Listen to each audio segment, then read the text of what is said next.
Mayong udto kanatong tanan. As we are now in the last week in the liturgical year for this coming Sunday, we will be beginning a new season, and that would be the Advent season. And we've been invited to reflect upon with so many eschatological realities. Some of those were visions that would really scare us off, visions that we cannot imagine and could always instill fear in our hearts.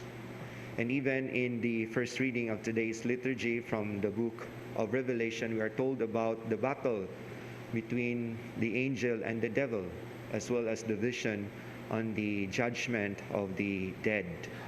And yet, the eschatological realities that pertain to the end, are there not to instill fear in our hearts, not for us to really be gripped with our sadness, but instead, it would brew hope in our hearts. For we know the message of the gospel today. We are told that all these things will pass away, but the words of the Lord will never pass away. That would mean God Himself, His authority, His power, His love and mercy will endure forever. If not a single stone in the temple, just as the words of Jesus, will not left, somehow the words of the Lord will endure forever. And all these things will come to pass, but the greatness of God will not. And yet, somehow, behind the eschatological realities, the Lord wants us to understand that we have the sense of the urgency to conduct ourselves in the righteousness of God. That in the first reading, we're told about the judgment according to the deeds of the souls, and that would also be the same to us. That in every deed, inaction, and decision that comes from us, it would always be judged accordingly. So that we have all the reasons to avoid things that would truly destroy ourselves and would mar our relationship with God and others, and be founded only on the deeds that would build ourselves in the kingdom of God.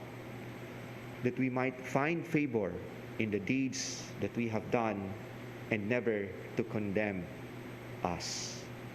And therefore the Lord wants us to realize that with the end of times, He wants us to have this feeling and this assurance that there is always the justice of God.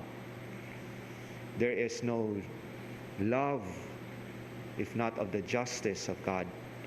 That yes, even if we are wicked, if we are frail and continue to sin, there is always the justice of the Lord.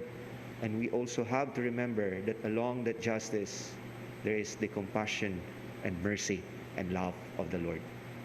And that is why we continue to reflect on the theme of the end of times in this last week in the liturgical year, not to create fear in our hearts, but to brew hope, and as well as to continue to desire goodness and avoid all sorts of things that would somehow destroy ourselves and mar our relationships with God and others.